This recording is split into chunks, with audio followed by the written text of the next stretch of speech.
Terima kasih Tuhan karena Engkau adalah Allah yang mengasihi kami. Kau menciptakan kami, merancang dan menyelamatkan kami sedemikian rupa. Dengan begitu indah, sungguh indah rancangan-Mu di dalam hidup kami. Meskipun di dalam kenyataan hidup ini kami menghadapi berbagai macam kesulitan, berbagai macam tantangan dan juga penderitaan. Masalah yang bertubi-tubi datang menghimpit kehidupan kami. Tetapi kami mau berkata bahwa Engkau baik di dalam hidup kami, dan Engkau rancangan-Mu ya Tuhan adalah selalu baik dan tidak pernah salah. Ajar kami beriman kepada Tuhan, khususnya di tengah kondisi yang sulit ini, biar hati kami, kasih kami kepada Tuhan tetap makin hari makin kuat. Tuhan, kami sebentar akan mendengarkan firman-Mu. Berbicaralah kepada kami Tuhan. Allah Roh Kudus bekerja di dalam hati setiap umat-Mu pada pagi hari ini. Kerjakanlah pembaharuan, kerjakanlah pemulihan. Bawalah hati umat-Mu sekali lagi kembali kepada-Mu ya Tuhan. Sehingga kami semua dapat sekali lagi mengikut Tuhan dengan setia. Menjadi murid Kristus yang berkenan kepada-Mu. Terima kasih Tuhan, ini doa kami. Kami panjatkan hanya di dalam nama Tuhan Yesus, Juru Selamat kami yang hidup. Amin.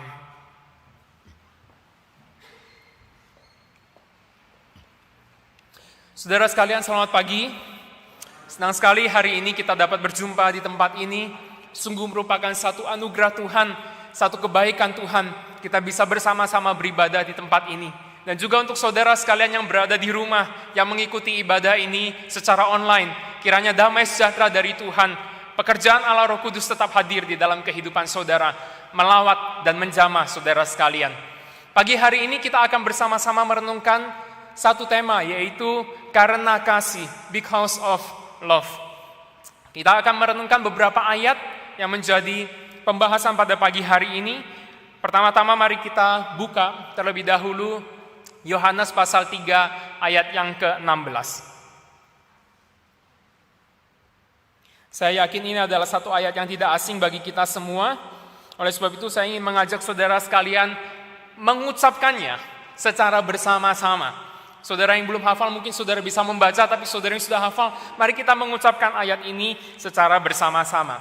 1, 2, 3. Karena begitu besar kasih Allah akan dunia ini, sehingga Ia telah mengaruniakan anaknya yang tunggal, supaya setiap orang yang percaya kepadanya tidak binasa, melainkan beroleh hidup yang kekal.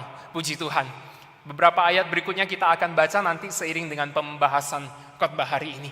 Saudara sekalian, beberapa waktu belakangan ini saya membaca satu berita tentang kerugian yang dialami oleh sebuah maskapai.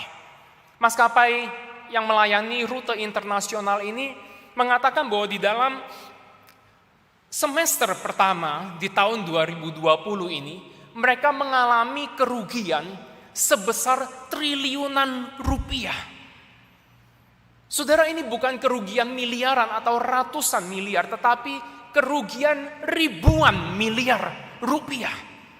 Saudaraku, ketika saya membaca berita ini, hati saya ikut merasakan kesedihan, ikut merasakan keprihatinan, karena maskapai ini adalah satu maskapai penerbangan yang cukup berjasa di dalam hubungan cinta saya dan istri saya dulu.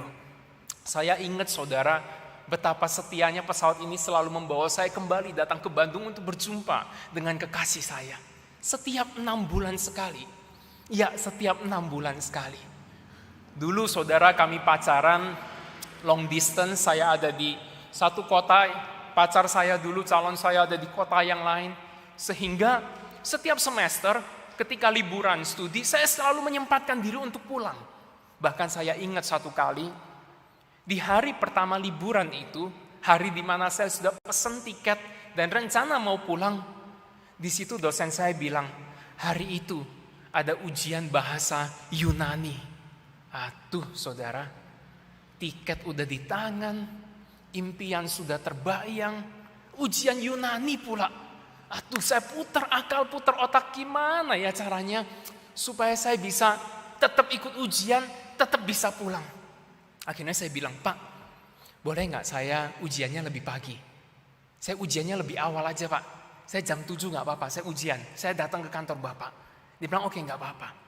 Jadi saudara, hari itu Saya bangun pagi-pagi, saya mandi, saya beberes koper, lalu saya bawa koper saya ke depan pintu gerbang sekolah, ke meja resepsionis, lalu saya buru-buru ke kantor dosen dan bilang, "Pak, saya mau ujian." Dia berikan saya soalnya, saya langsung masuk ke kantor dosen, dan saya cepat bikin, saudara. Saya selesaikan semua ujian itu dalam setengah jam, lalu saya lari lagi keluar. Saya cari, dosen saya mana ya? Wah, nggak ada. Akhirnya saya ambil kertas ujian itu, beserta hasilnya, saya lemparkan ke dalam kantornya. Dan saya berlari, saudara, sekenceng-kencengnya ke depan, ke meja resepsionis, dan ambil koper saya. Lalu saya cepat-cepat pergi ke bandara, dan saya terbang pulang ke Bandung. Wow. Ketika semester baru dimulai, dosen saya bilang di depan kelas, "Gila tuh si Mika, masa ujian Yunani setengah jam, langsung selesai ditinggal pulang." Dalam hati saya bilang, ya iyalah Pak, namanya juga kekuatan cinta. Karena cinta tidak ada yang tidak mungkin. Karena cinta, ujian Yunani pun dikerjakan di dalam setengah jam. Dan puji Tuhan, Tuhan tolong saudara, hasilnya masih lumayan bagus. Saudaraku sekalian, ketika kita punya cinta di dalam hati kita pasti rindu untuk bertemu dengan orang yang kita cintai. Ketika kita punya cinta di dalam hati kita, pasti kita rindu untuk bersatu dengan orang yang kita cintai. Saya yakin itu bukan cuma saya alami, tetapi saya yakin Bapak Ibu, saudara sekalian, teman-teman pasti mengalami hal yang sama. Kalau kita rindu seseorang, pasti kita akan secepat mungkin untuk bertemu, pasti kita akan secepat mungkin untuk bersama-sama dengan dia. Betul nggak saudara? Kalau kita pergi meninggalkan keluarga kita, karena perjalanan bisnis mungkin 3 hari atau 5 hari, saya yakin saudara pasti kangen banget dengan istri, dengan anak saudara. Dan itu sesuatu yang wajar. Mengapa saudara? Karena cinta atau kasih itu memang membawa kita untuk bertemu dan bersatu. Kasih itu mempertemukan, kasih itu mempersatukan. Saudara sekalian, ini adalah sebuah prinsip yang sangat penting, yang berasal dari sebuah kebenaran yang kekal di dalam Alkitab. Saudaraku, kebenaran ini dapat terlihat dengan jelas ketika kita membaca ayat yang tadi kita baca. Di dalam Yohanes pasal 3 ayat 16 dikatakan, "Karena begitu besar kasih Allah akan dunia ini, sehingga ia telah mengaruniakan anaknya yang tunggal, supaya setiap orang yang percaya kepadanya tidak binasa, melainkan beroleh hidup yang kekal." Saudara, karena kasih Tuhan kita, dia tidak hanya puas dengan persekutuan Allah Tritunggal di surga yang kekal. Dia tidak hanya puas dengan relasi yang kekal dan sempurna itu, tetapi karena kasihnya kepada kita, dia rela meninggalkan surga untuk datang mencari dan menyelamatkan kita semua. Saudaraku, jadi kasih Tuhan itu adalah kasih yang nyata. Karena kasih, saudara, ia turun di dalam dunia yang nyata, menjadi manusia yang nyata, hidup dengan nyata, menghadapi segala kenyataan. Untuk apa, saudara?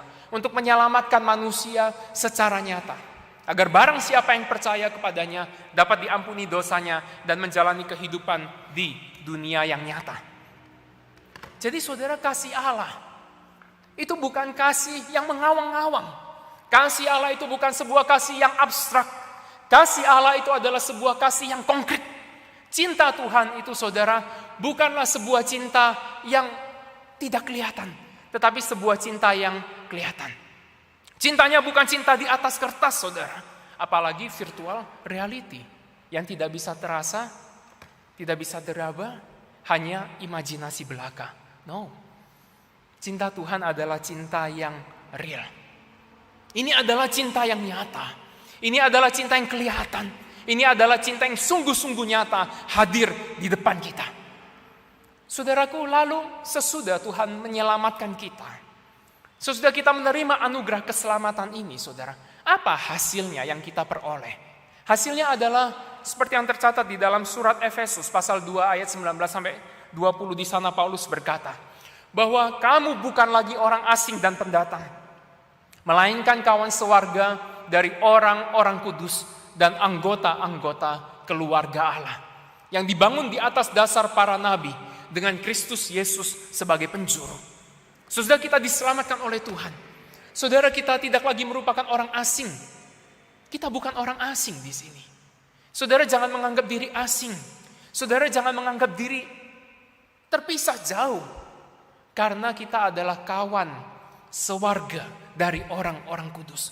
Kita masuk di dalam persekutuan orang kudus sepanjang zaman. Bukan hanya itu saja saudara, tetapi kita juga menjadi anggota-anggota keluarga Allah. Inilah hasil daripada keselamatan itu. Dan apa kehendak Tuhan untuk orang-orang yang sudah disatukan menjadi sebuah keluarga, menjadi sebuah komunitas, menjadi gereja. Apa kehendak Tuhan untuk gereja? Kehendak Tuhan adalah Tuhan mau supaya kita saling mengasihi.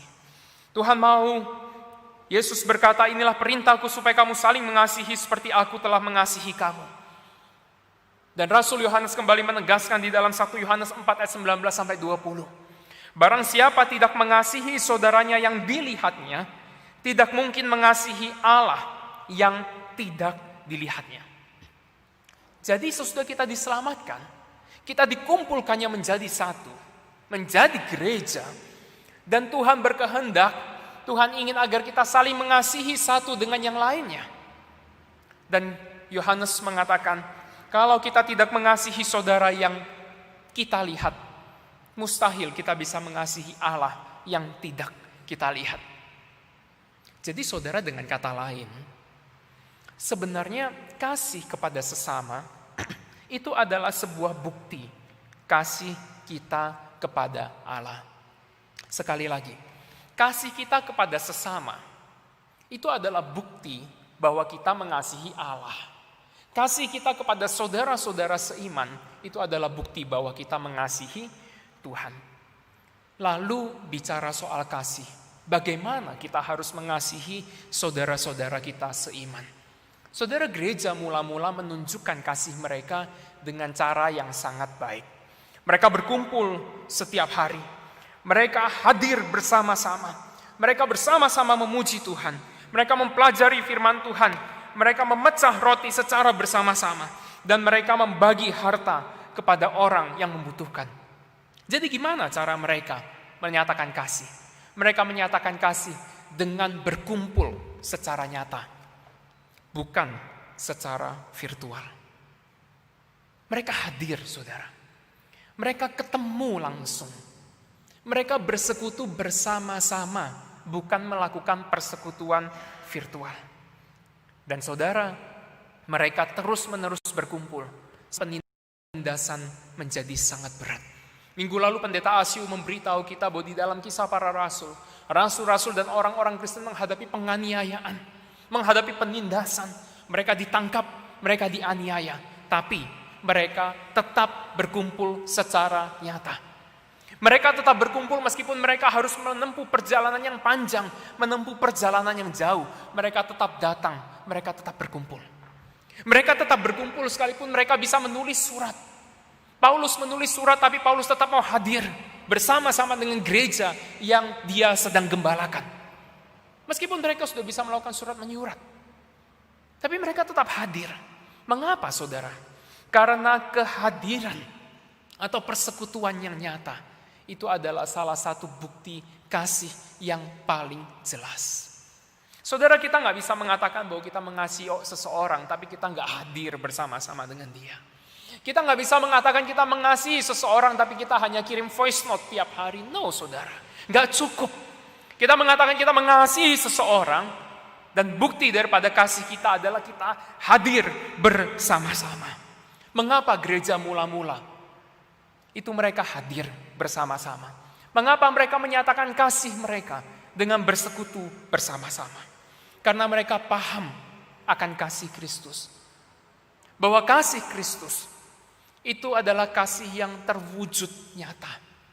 Bukan kasih yang di awan-awan, di angan-angan, tetapi sebuah kasih yang nyata di dalam kehidupan mereka sehari-hari.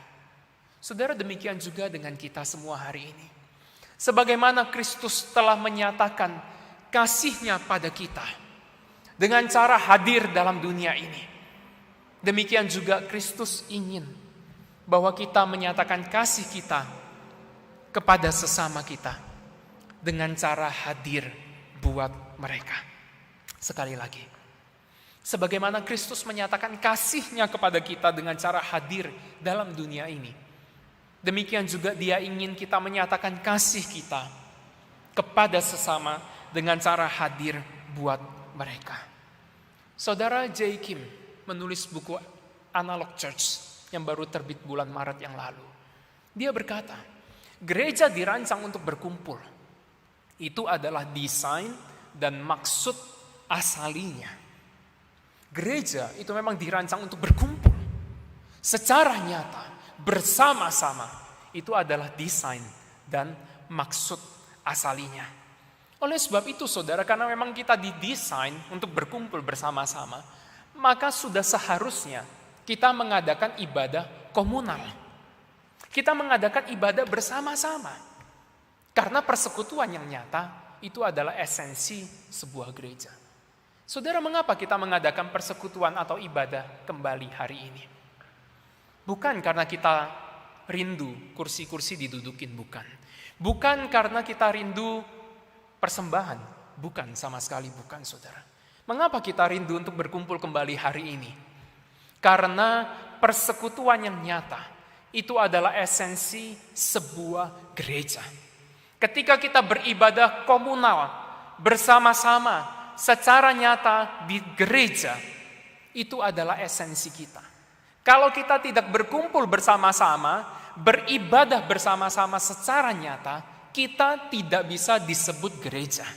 Kita hanya merupakan orang Kristen. Tetapi kalau kita mau disebut sebagai gereja, maka kita harus berkumpul bersama-sama secara nyata. Itu sebabnya ketika kita datang ke gereja beribadah bersama-sama secara nyata, kita bukan hanya sedang mencari Tuhan, tetapi kita juga mencari orang-orang yang dicari Tuhan. Ketika kita datang ke gereja beribadah berkumpul bersama-sama secara nyata, kita bukan hanya sedang mengasihi Tuhan, tetapi kita juga mengasihi orang-orang yang kita kasihi, mengasihi saudara-saudara kita seiman.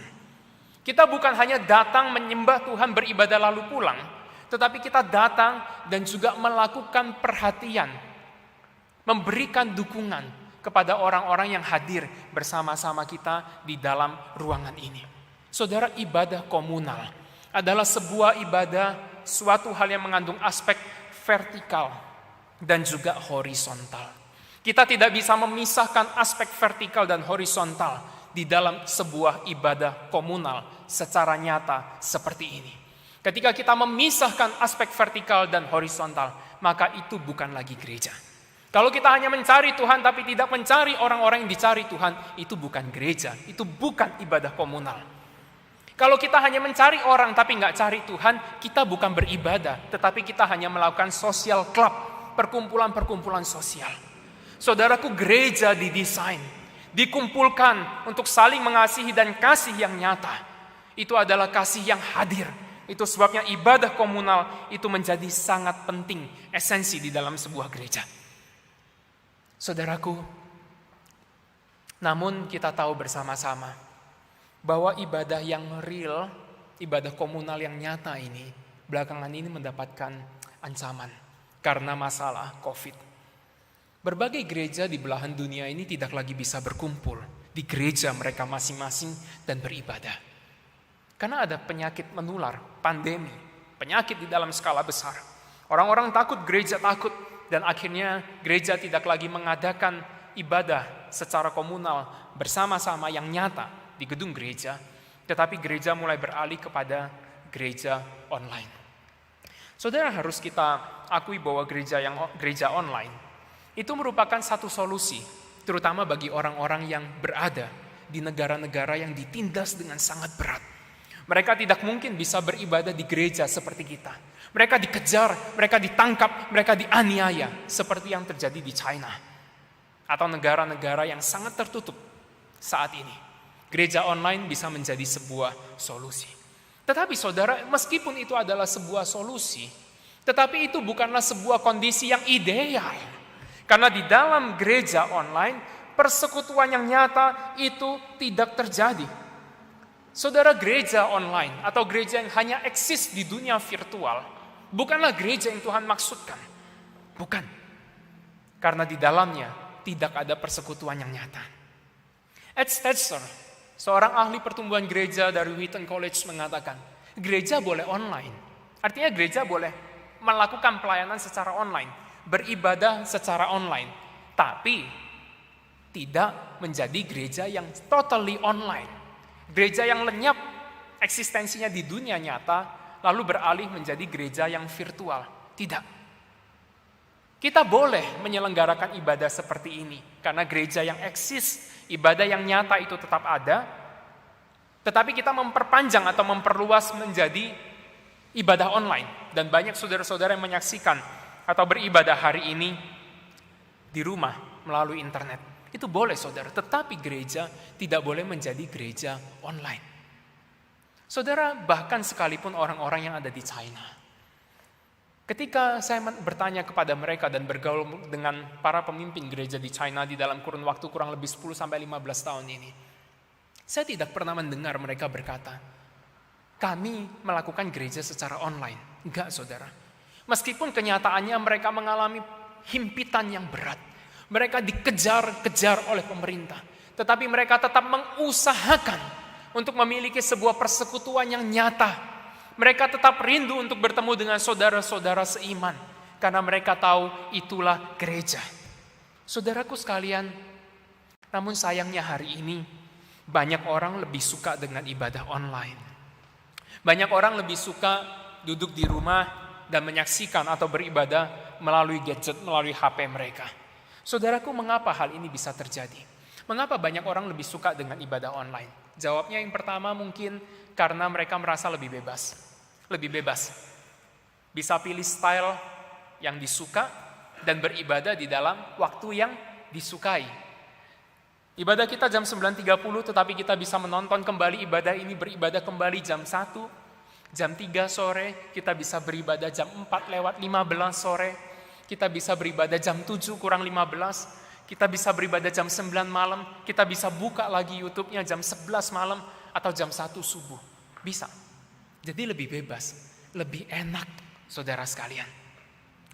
Ibadah Kaim Tong yang diselenggarakan secara online jam 9.30, pada saat ini setiap minggunya kurang lebih disaksikan oleh 320 viewers di YouTube. Tetapi pada akhir hari Minggu, angka viewers itu akan meningkat menjadi kurang lebih 1.500 sampai 1.700 viewers. Itu artinya saudara, ada begitu banyak orang, entah itu jemaat Kaim Tong ataupun bukan jemaat Kaim Tong, yang beribadah di dalam waktu-waktu yang mereka tentukan sendiri. Yang beribadah dengan cara mereka sendiri, bukan secara bersama-sama jam 9.30 ini. Saudaraku sekalian, beribadah dengan lebih bebas, memilih gaya yang kita suka, atau beribadah di dalam waktu yang kita suka, itu akan berakibat pada kendornya disiplin rohani kita. Saudaraku, saya ingat pertama kali kita melakukan ibadah online. Saudara ingat gak tanggal berapa? Saya ingat persis, tanggal 22 Maret. Saudara, hari itu ketika kita mengadakan ibadah online, dan sesudah ibadah itu selesai, wow, saudara, hamba-hamba Tuhan menerima begitu banyak respon dari jemaat yang berkata, aduh saya terharu sekali, saya kangen ke gereja. Dan bahkan ketika saya pertama kali mendengarkan lonceng gereja, air mata saya langsung menetes. Saya tak kuat menahan air mata, saya kangen gereja. Dan respon yang sama juga saya terima dari rekan-rekan hamba Tuhan di beberapa gereja lain, di beberapa kota di Indonesia ini. Mereka mengatakan jemaat kami sangat terharu, menangis, kangen gereja. Ya, itu pertama kali. Tetapi hari ini sudah 18 kali. Apakah kita masih menangis ketika kita beribadah di rumah? Kalau dulu menangis, mungkin karena kita pikir, aduh sebentar lagi kiamat. Sebentar lagi kiamat, gimana ini? Gimana ini? Tapi hari ini sudah 18 kali, gak kiamat tuh. Mall buka lagi loh. Restoran buka lagi. Wah, orang-orang udah mulai beraktivitas kembali. Kiamat masih jauh, santai. Lalu kita mulai merasa aman dan tenang dan kendorlah kerohanian kita. Saudaraku sekalian, Ibadah itu adalah bagian daripada kerohanian. Dan yang namanya kerohanian itu butuh disiplin rohani. Kita butuh beribadah di dalam waktu yang sama setiap minggunya. Mengapa? Karena kita sedang melatih diri kita untuk berdisiplin, memprioritaskan hal itu. Kita sudah set ibadah di jam tertentu. Jam itu tidak boleh diganggu untuk yang lainnya. Itu hanya untuk ibadah. Ketika kita datang ke gereja, kita duduk, kita mempersiapkan seluruh diri kita dengan rapi, dengan baik. Kita menempuh perjalanan, kita mempersiapkan hati dan hadir untuk beribadah bersama-sama di gereja. Tapi jika ibadah online, kita bisa bangun jam 9.25, lalu kita buka YouTube, dan kita beribadah sambil memakai selimut dengan mata yang tersayu-sayu. Saudaraku, ibadah yang diselenggarakan secara online memang memberikan kebebasan lebih kepada kita. Tetapi itu sangat berpotensi mengendorkan disiplin rohani saudara. Oleh sebab itu, jikalau saudara beribadah online pada hari ini, saudara harus beribadah di dalam jam yang sama. Saudara harus tetap memberikan persiapan yang sama, seperti ketika saudara datang secara nyata ke gereja untuk beribadah bersama-sama. Dengan demikian, saudara bisa tetap memiliki disiplin rohani yang baik. Yang kedua, kenapa orang lebih suka ibadah online? Jawabnya adalah karena lebih bebas, lebih privat. Selain lebih bebas, lebih privat. Saya nggak perlu terganggu privasi saya. Saya nggak perlu ketemu banyak orang. Saya mau chat atau kontak siapa, saya kontak dia.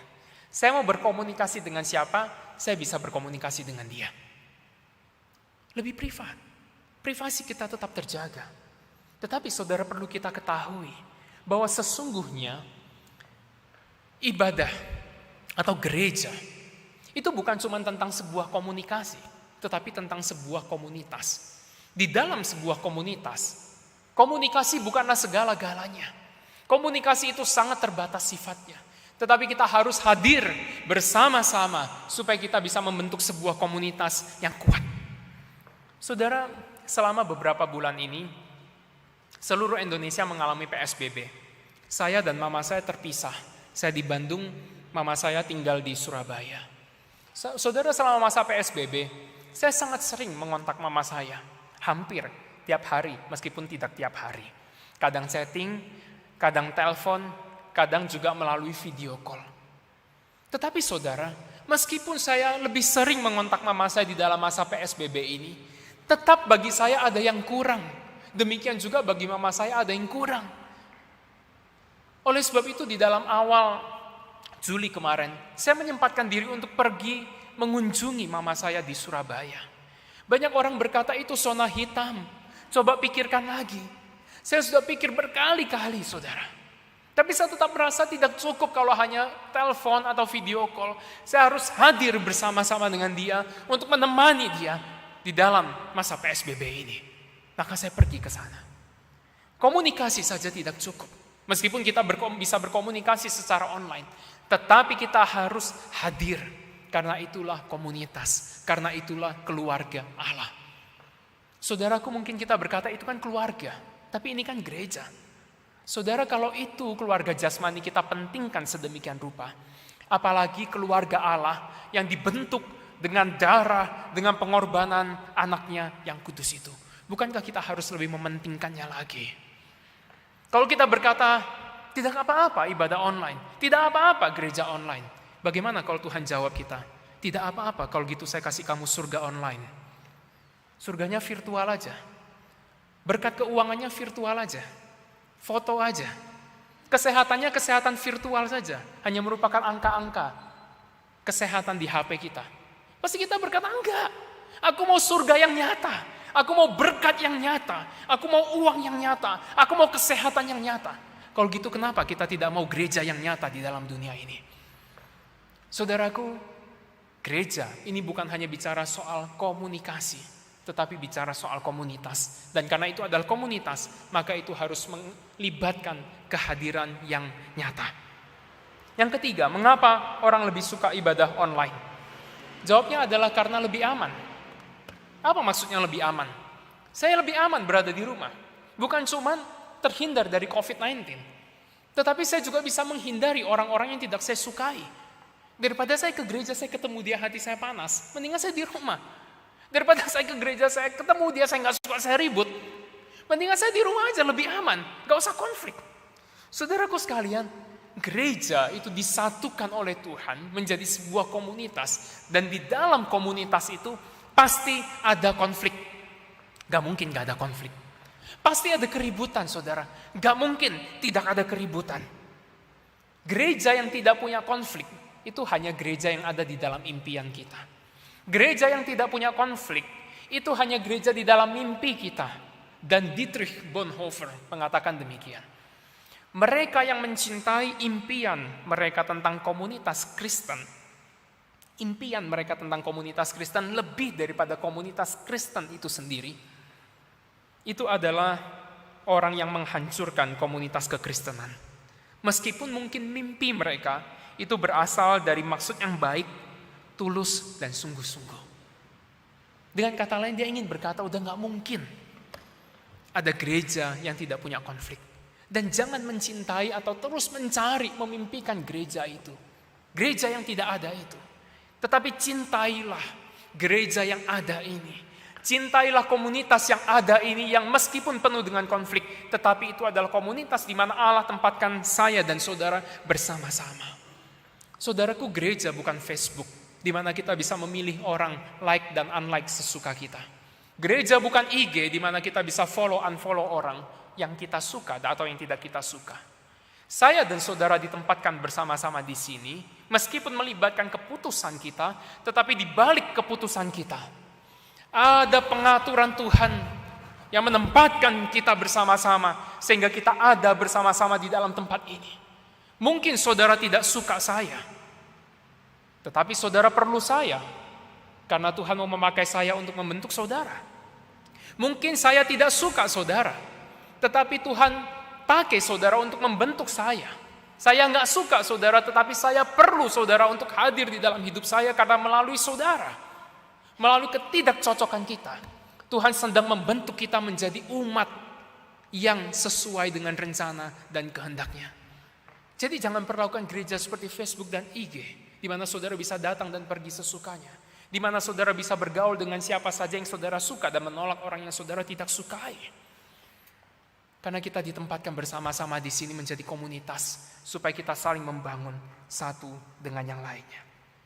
Saudaraku, oleh sebab itu, ibadah bersama-sama, komunal secara nyata, itu adalah satu ibadah yang penting. Karena melalui ibadah itu, kita menyatakan kasih kita yang nyata kepada saudara-saudara kita seiman. Saudara jangan lupa, bahwa sebagaimana Kristus telah menyatakan kasih-Nya pada kita dengan cara hadir dalam dunia ini, demikian juga Ia ingin kita mengasihi sesama dengan cara hadir buat mereka.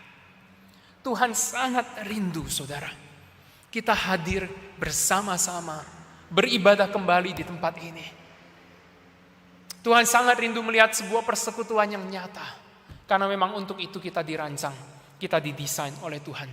Jadi saudara, mari beribadah kembali di dalam gereja ini. Saya mengajak saudara yang hari ini masih ibadah online di rumah, mari saudara datang kembali ke gereja. Bersama-sama kita beribadah. Tentu saya tahu saudara, bahwa saudara khawatir ada penyakit COVID yang menular, yang sangat berbahaya, yang bisa merenggut nyawa kita. Dan saya sangat menghargai kekhawatiran saudara. Banyak jemaat lansia yang hari ini tidak bisa hadir, dan mereka hanya beribadah di rumah. Saudara hanya beribadah di rumah, karena saudara terbatas akan kelemahan tubuh saudara. Saya sangat menghargai pertimbangan-pertimbangan saudara. Kita juga tidak sembarangan mengadakan ibadah secara komunal di tempat ini. Kita tetap memperhatikan protokol, prosedur-prosedur kesehatan yang ditentukan oleh pemerintah. Saudaraku sekalian, tetapi meskipun saya menghargai pertimbangan dan keberatan saudara untuk hadir bersama-sama di gereja ini, tetapi saya juga ingin mengatakan bahwa ibadah komunal itu adalah satu ibadah yang merupakan isi hati Tuhan untuk kita, gerejanya. Dia rindu kita berkumpul bersama-sama di tempat ini. Saudara yang mungkin untuk hadir tetapi tidak hadir pada pagi hari ini. Saudara yang sehat yang bisa datang, tetapi saudara tidak datang. Dan saudara mengatakan itu karena COVID. Saya mau bertanya, saudara, benarkah itu karena COVID-19? Benarkah itu karena virus corona? Atau jangan-jangan hati kita sudah mulai kehilangan kasih kepada Tuhan? Kita yang mengatakan tidak mau datang ke gereja karena corona. Mengapa kita juga beraktivitas setiap hari? Mengapa kita tidak mengatakan alasan yang sama ketika kita mau pergi shopping ke mall? Saya nggak mau ke mall deh, karena ada corona. Tidak tuh, buktinya begitu banyak orang yang tetap pergi ke mall hari ini dan shopping.